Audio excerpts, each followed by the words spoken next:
오늘도 건축극락 오부와 함께합니다. 오부건축 양정훈입니다. 전재영입니다. 오늘은 어디로 가볼까요? 저희 프로젝트 이제 한옥인데 네. 그동안은 이제 개인 건축주를 위한 한옥이었다면 네. 이번에는 공공 한옥이어서 저희가 설계 공모를 통해 당선된 옥인동에 있는 육아 어울림센터라는 이름이거든요. 저희 다음 세대를 위한 한옥을 한 프로젝트 좀 말씀드리려고 합니다. 일종의 어린이집 같은 그런 공간인가요? 맞습니다. 좋겠다. 그러니까. 무슨 복이야? 위치 말씀드리면은 경복궁역에서 그 2번 출구에서 쭉 올라가면 서촌이죠. 서촌 마을 한 모서리에 있는 땅인데요. 관광객들도 많고 맞아요. 저기에 이제 저희가 공공 한옥 설계를 할 수 있는 그런 귀한 경험이 있어서 그 프로젝트 말씀드리려고 합니다. 항공사실 보면 이렇고요. 여전히 서촌에 이제 한옥이 항공사실 보면 많이 남아 있어가지고 한옥도 있고 중층에 공동주택도 있고 상가, 빌라 이런 것들이 되게 많이 혼재되어 있고 관광객들이 워낙 많이 가는 그 통인시장 끝에서 한 2분 정도만 올라가면 있는 도로 4개가 만나는 모서리에 되게 좋은 위치에 있는 땅입니다.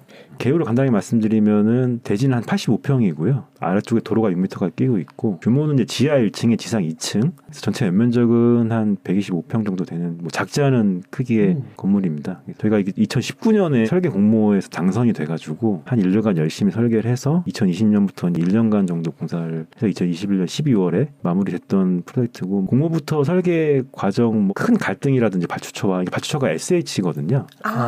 땅은 서울시고 소유도 서울시고 서울시 자체가 이런 사업을 할 수 있는 법적 근거가 없다고 하더라고요. 그래서 그거를 SH한테 일부 위탁을 줘가지고 설계부터 시공까지 다 해주면은 서울시가 받아가지고 운영을 하는. 근데 그 운영도 서울시 직접 하는 게 아니라 종로구 쪽으로 운영을 맡기는 역학관계가 있어가지고 여러 부서 협의를 다 했던 기억이 있습니다. 왔다 갔다 하시는 거 힘드시겠어요. 네. 우리 집만 하려고요.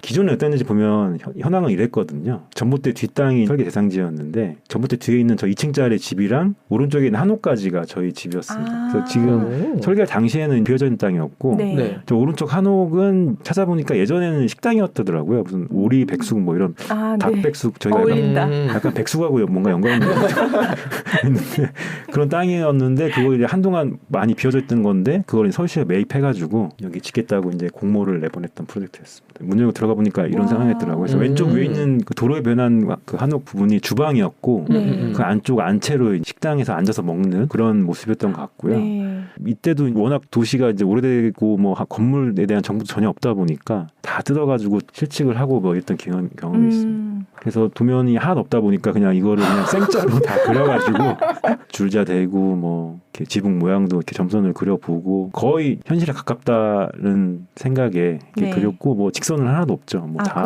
사선이고 뭐 옆집 기와가 넘어가 있고 그래서 이걸 이렇게 디테일하게 해야 했던 이유는 이걸 철거를 하려면 또 이게 철거 물량을 뽑아야 되거든요. 그렇죠. 또 SH에서 철거를 위한 또 입찰을 별도로 내보냈어야 되는 거예요. 사업의 내용 중에 철거를 위한 기본 도면을 작성하는 게 있었어가지고 허물 거면 이렇게까지 열심히 그릴 리가 없는데 그걸 이제 평면, 인면, 단면을 열심히 좀 그려서 SH에 제출했던 기억이 있습니다. 인면, 단면 다 이렇게 그려가지고 단면 같은 경우는 이제 대충 사진을 보고 이런 모양이겠거니 해서 일단은 가 도면을 그려간 다음에 치수만 재서 이걸 다시 이제 전산화 작업을 했던 기억이 있습니다. 이것만 한 2-3주 했던 때는 많지 않았지만 전지형이 다 가가지고 했던 기억이 있습니다. 그래서 설계를 이제 시작을 하게 된 거죠. 그래서 양수형이 스케치했던 기억인데 어떻게 마당을 만들지, 도로랑 어떻게 만날지, 계단은 어디에 놓을지 뭐 이런 것들을 초기에 이제 되게 러프하게 스케치를 했는데 제가 이 자료를 보면서 보니까 거의 이제 그 계획안이 그대로 다 구현이 됐더라고요. 그래서 다행스럽게 생각하고 있습니다. 네.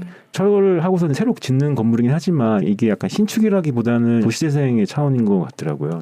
기존 건물에서는 오른쪽은 한옥이었고 왼쪽은 한옥에 기생해서 붙어있는 국적 없는 건물이었고 그러니까 이거를 어떻게 반듯한 한옥을 만들 거냐라는 고민들을 좀 했었어서 그러니까 도시 가로 어떻게 만날 건지 설계 공부할 때 그렇게 제출했던 것 같습니다. 땅 경계하고 집하고도 엉망진창이네요. 네네. 그래서 그걸 이제 뒤에 보면은 다시 말씀을 드려야 했을 것 같은데요. 네. 가로 인면을 이렇게 사진을 쭉 찍었었는데 도시라기보다는 그냥 마을 단위의 어떤 모습인데 이 건물을 이제 한옥으로 앉혔을 때 어느 정도의 볼륨과 스케일과 인면을 구성해야 할지 물론 이 옆에 노출 콘크리트 되어 있는 CU가 조금 안타깝긴 한데 네. 2층 미만의 중저층 고밀도의 도시의 모습에서 저희 공공환원기 태도에 관한 좀 스터디를 좀 저희가 이렇게 해가지고 네. 공모 때 제출도 하고 아. 그런 기억이 있어요. 그래서 최종적으로는 이런 안을 제출을 했거든요. 왼쪽이 이제 CU 건물이고 오른쪽에서 이제 사람들이 왔을 때 이제 편하게 좀 앞에 이런 툇마루도 걸쳐 있고 이게 육아 어울림센터다 보니까 아이들이 안전하게 좀 놀 수 있도록 이게 네. 가운데 중정을 만들어서 아이들은 가리서 놀고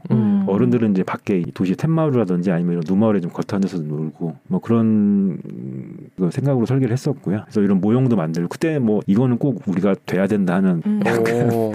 뭐랄까 이렇게 절박함도 있었고 뭐 꼭 하고 싶기도 했고 해서 네. 모형도 만들고 뭐 이런 일러스트도 열심히 그리고 했던 그 기억이 있습니다. 야, 저 땐 3D가 없었군요. 공모 제출 그 기준에 3D를 과도하게 하지 못하는 공모 지침마다 제출물 작성 기준이 있거든요. 네. 뭐 칼라를 써도 된다 안 된다, 뭐 3D 해도 된다 안 된다, 뭐 그런 기준이 있었는데 다행히 이제 스터디 모형은 가능했고 뭐 3D는 이제 안 되고 해서 그런 걸 전략적으로 좀 활용을 했었습니다. 아래 그림이 너무 예뻐요. 한옥을 보여줄 때 저렇게 옛날 한번 이집트 사람들 해주신다고 그림처럼. 네. 얘기하셨다.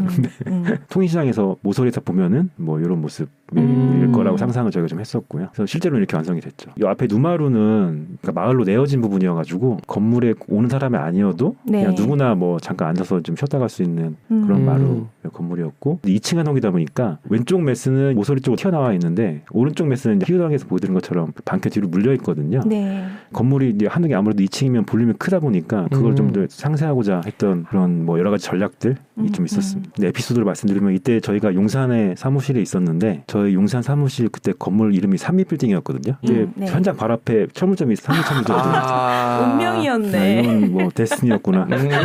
그때 몰랐는데 중사지 뭐 산미가 왜 있지? 그런 생각을 했었습니다. 평면부터 말씀드리면 출구가 여러 개가 있는데 유아수 통방이라는 게 어린이집 그 놀이 공간이거든요. 글로 가려는 친구는 이제 정문으로 들어가면 되고 2층이나 지하로 가려는 사람은 어린이 관련 시설을 겪지 않고 사랑마당 쪽으로 들어가면은 계단 통해서 2층이나 1층으로 갈 수 있는 동선을 완전히 분리했고요. 계단 가운데 있는 요거는 이제 장애인 리프트여가지고 노약자들도 많이 또 왔다 갔다 하시는 곳이어서 그런 게 이제 지침에 반영이 돼 있던 거라 어떤 부분이고 이 공간이 지하가 있습니다. 그러니까 되게 넓은 공간이 있는데 지하는 사랑마당으로 들어와서 내려가거나 아니면 별도로 갈 수도 있고 해서 네. 3개 정도의 출입구를 얻던 곳이고요. 이 맘카페라는 곳은 자녀를 데리고 와서 여기서 이제 자녀가 놀 동안 엄마들이 이제 앉아가지고 쉬면서 뭐 담수할 수 있는 공간. 열면은 중정이 보이고 이 도시 쪽으로도 보이고 누마루 같은 곳이죠. 그 이 오른쪽에 안내 공간이라든지 아이들 화장실 이런 부분들이 있었고요. 워낙 오래된 곳이어서 경기가 하나도 안 맞다고 말씀드렸는데 다행히 이 CU 건물은 최근에 신축한 거라서 잘 맞았는데 이 오른쪽이 문제였습니다. 대지 경계는 이만큼인데 기와가 이렇게 나와 있거든요. 못 찾은 거예요, 이 땅을. 그래서 그냥 그 기와를 인정하고 저희는 그냥 집 안쪽으로만 들이서 짓고. 이게 개인이었으면 엄청 싸웠을 것 같은데. 근데 여기도 막 엄청 싸웠습니다. 아 그래요? 뒤에 사진 보여드릴 텐데. 네. 그래서 정면에 보면 이런 모습이고요. 가운데가 맘카페고 왼쪽이 사랑마루, 오른쪽으로 들어가는 곳이고요. 그래서 앞마당에서 보면 이렇게 보이는 모습이고 여기가 이제 대청인데 지금은 아이들 장난감을 꽉꽉 차 있는데 폴딩도어로 달아가지고 사실은 설계할 때는 폴딩도어는 아니었는데 협의 과정 중에 그냥 좀 더 시원하게 해보자 해서 폴딩도어로 변경했었고 네. 벽지 보면 약간 아이들을 반영한 그런 느낌이 좀 있죠. 그리고 바닥도 마루나 이런 게 아니고 어린이집에서 쓰는 장판 한 4T 정도 되는 되게 두꺼운 장판이 있거든요.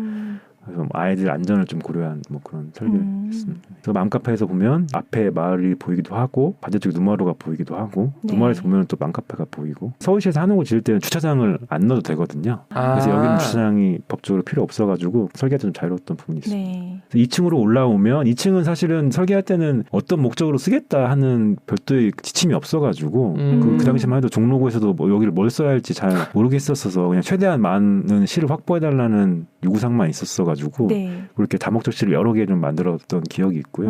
아마 지금은 제가 알기로는 장난감 백화점, 장난감 대여점 뭐 이런 걸로 해서 아이들 장난감이 꽉 차 있는 걸 제가 알고 있습니다. 네. 2층 다목적실의 모습. 지하는 누구나 다 와서 쓸 수 있는 다목적 강연장. 아까 1층에서 가든 타고 내려오면 작은 홀이 있고 뭐 화장실도 좀 있고요. 지금은 이제 갤러리로 쓰이는 것 같긴 하던데 네. 소규모 강연도 가능한 그런 공간으로 써서 저희가 좀 구조나 이런 걸 할 때 많이 협의를 해서 이게 한옥이 일정 간격으로 기둥이 박히는데 그 기둥을 지하에서는 없게 하려고 구조적인 노력을 좀 많이 했었어요. 요 문으로 나가면은 지상으로 그냥 바로 나갈 수 있는 피난 통로도 있고요. 지하 강연장의 모습이고 설계 도면상으로는 인테리어를 좀 했는데 현장은 좀 이렇게 됐더라고요. 아쉽긴 한데 공공 건축물 설계할 때 항상 느끼는 아쉬움이긴 한데 뭐 어쨌든 저희는 기둥 없이 굉장히 넓은 공간을 좀 마련했다 자체로 만족을 하고 있습니다. 네. 공공건축물 다 와요. 요거는 공모 때 제출했던 자료인데 좀 더 한옥을 이제 입체적으로 활용할 때 어떨 수 있을까 해서 장애인 리프트라든지 마당과의 관계, 아이들은 잘 뛰어놀고 있고 엄마는 이렇게 잘 이렇게 바라보고 있고 뭐 이런 모습들을 좀 제가 제안을 했었고요. 2층에 다목적실에서 보면은 이제 마운드 중정이 좀 보이는 모습. 그래서 기록을 좀 말씀드리면 처음에 이제 아까 조사한다고 말씀드렸잖아요. 조사하고 이제 막 철거를 시작했습니다. 그래서 여기 왼쪽 아래에 보시는 저 패딩 입고 있는 분이 이제 SH 담당자 분이신데 저분이랑 같이 와가지고 철거한 다음에 이렇게 파란 점들 찍혀 있잖아요. 여기서부터 몇 센치 가면 우리 경계예요. 이런 걸 표시해 준 거예요. 그러니까 이거는 허물지 못하니까 이 벽면으로 쭉 이런 걸 표시하고 뭐 여기 이제 할머님 나와 계시죠. 서울시에서 뭐 한다고 하니까 나와가지고 이제 뭐 하고 있나 이게 와서 물어보시고. 네. 옆집 할아버님이랑 뭐 싸우기도 하고 뭐 민원 넣고 뭐 하여튼 여러 가지 과정들이 있었는데 다행히 서울시하고 SJ에서 잘 대응을 해주셔가지고 약간의 소동은 있긴 했었는데 뭐 큰 문제는 없었어요. 조사하려고 여기 요 집이거든요. 요 집 네. 위에 올라가가지고 재고 뭐 했던 그 기억이 좀 있네요. 네. 그래서 철거를 다 열심히 했습니다. 그래서 뭐 다 드러내고 와우. 옆집에 담당인들 다 그냥 보이더라고요. 적나라하게. 네. 네. 일부 남은 부분이기도 하고요. 맨 처음에는 설계할 때는 자재를 좀 활용해보자라는 얘기를 했었는데 현장 가보니까 도저히 뭐 쉽지 않겠더라고요. 네, 이게 네. 뭐 워낙 오래돼가지고 그래서 이 옆집의 모습이고 이런 부재들이 그냥 덩그러니 놓여 있는 게 사실은 건축이 되게 창조적이기도 하지만 이런 거 보면 되게 폭력적이기도 하거든요. 뭔가 부실 때는 너무 가차없이 다 부셔가지고 이거 너무 아쉬워가지고 저희 사무실에 가져왔습니다. 판대공이라고 하는 부재인데 회의실에 잘 보관하고 아 진짜요? 다음에 알려주세요. 추억의. 네.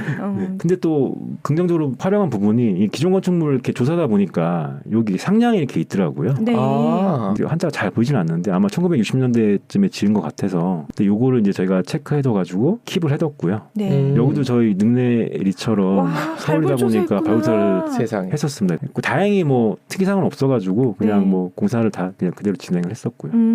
지하 골조를 올라오고 여기가 이제 지하 계단 모습이고 옆에 네. 그 CU 건물 4층을 임대를 해가지고 그러니까 현장 사무실로 쓰셨거든요. 한 1년 정도. 다행히 시공사도 이제 공공에서 입찰을 한 시공사인데 괜찮은 시공사 사장님 여기 돼가지고 뭐 여기 협의도 다행이다. 잘 됐고 그래서 목구조 열심히 설계하고 이게 목구조는 이제 육송입니다. 육송 저희가 아무래도 공공한옥 그러니까 개인 주택이 아니다 보니까 국내산 선호함을 써야 한다는 뭐 약간 압박감이 있어가지고 오. 육송을 썼고요. 뭐 어느 정도 집의 형상이 갖춰지죠. 중종의 모습이고 예쁘다. 앞에 가림막을 철거하고 나니까 옛날 건물보다는 그래도 생기가 좀 많이 있었어요. 내부 폴딩 도어라든지 이런 도배 마감들 하는 모습들. 요건 지하에 이제 리프트랑 뭐 이런 계단들. 네. 또 어린이시다 보니까 이런 귀여운 변기, 타일 뭐 이런 것도 좀 저희가 설계에 반영을 했었고요. 그래서 맘카페가 이제 어느 정도 완성이 된 모습이고 아까 말씀드린 상량이 있는 그 부재를 네. 요게 제가 집어넣어 놓으셨구나. 해서 이제 잘은 안 보이긴 한데 최선을 다했다. 뭐 저희 이렇게 그러네. 네. 이런 등들은 사실은 저희가 고른 건 아닌데 약간 이런 거 써야 한다는 압박감이 좀 있으신 것 같더라고요. 한옥이 좀 더 모던해도 됐을 것 같긴 한데 공사가 다 끝나가지고 저희가 한번 가서 이제 이런 기록들을 남기는 모습이었어요. 로드뷰에 이제 요 정도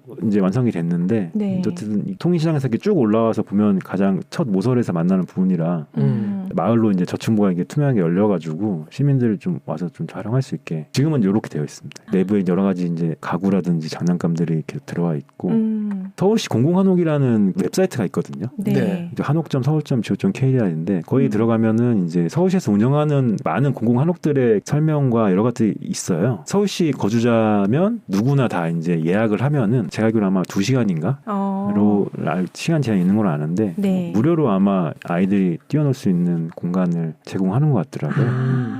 그래서 이렇게 한옥으로 된 뭐 어린이집이 사실은 없기 때문에 네. 아이들한테는 뭐 좋은 추억이 될 수도 있을 것 같고 어떤 건축가가 사회적으로 뭔가 기여할 수 있는 방안이라고 한다면 뭐 이런 게 있지 않을까 뭐 그런 생각을 그러게요. 좀 하고 있습니다. 그래서 서울시나 SH 뭐 시공사랑 이렇게 협업하면서 크게 갈등은 없었고 뭐 잘 마무리했던 프로젝트고 뭐 끝나서도 내부적으로도 좋았다는 평가도 들었고 뭐 그랬던 프로젝트이긴 하거든요. 근데 이제 마지막에 저희가 예고편을 말씀드리면 공공한옥과 연관돼 있는데 네. 한국 건축문화대상이라는 굉장히 권위 있는 상이 있어요. 네. 1년에 한 번씩 네. 하는 상인데 오긴 누가 올림피아를 제출하려면 건축주와 설계자와 시공자의 날인이 들어가야 되거든요. 네. 신청서에. 이제 요거를 제출하려고 전화를 했는데 저작권이 서울시에 있거든요. 이 프로젝트에. 그래서 요거를 제출을 허락을 안 해주는 거예요. 어머나. 그래서 약간 황당해가지고 쪽 서울시 쪽 담당 팀장인가 하고 좀 실랑이를 하긴 했는데 결론적으로 제출 못했습니다. 어차피 도장을 받아야 되니까. 서울시 입장에서도 이거 성향을 받으면 좋은 건데 되게 영광스러운 일이고 사실 저희는 이 한옥 프로젝트를 뭐 이 도면을 가져다가 딴 데다 똑같이 복사해서 뭐 지을 것도 아니고 네. 근데 뭐 얘기했는데 잘 얘기 안 통하더라고요. 왜 그럴까? 그 사람들의 어떤 이유는 뭘까? 고민하다 보니까 이제 약간 이 디자인에 그러니까 특히 건축물에 대한 저작권 요새 조금 이슈가 있었거든요. 저희 내부적으로는. 그래서 그거에 대한 약간 반작용으로 안 된 것 같더라고요. 예전에는 그런 거에 대한 개념 잘 없었거든요. 네네. 그래서 한번 요거에 약간 새끼처럼 돼가지고 네. 아마 다음 꼭지에는 건축물의 저작권이라는 게 어떤 건지 왜 사회적으로 이슈가 되는 건지 네네. 그래서 좀 파생해서 좀 한번 말씀드릴 수 있을 것 같습니다. 네. 그래서 저희는 이거 좀 상을 받고 싶었는데 이거 못 냈지만 어쨌든 대신 1위를 냈거든요. 네. 그래서 결과를 기다리고 있긴 한데 좀 받았으면 하는 아쉬움이 있었는데 좀 마무리가 좀 씁쓸하더라고요. 그래서 좀 즐거웠던 기억이었으면 좋았는데 그래서 이거 다음에 한번 요 공공한옥에서 연장선에서 어떤 저작권이라든지 뭐 이런 거에 대해서 한번 좀 말씀드릴 수 있을 것 같습니다. 2개 정립해 놓으셨습니다. 네. 기대됩니다. 네. 미리미리 예고편도 주시고 네. 감사합니다. 네. 네, 오늘도 수고하셨습니다. 감사합니다. 네, 고맙습니다. 네.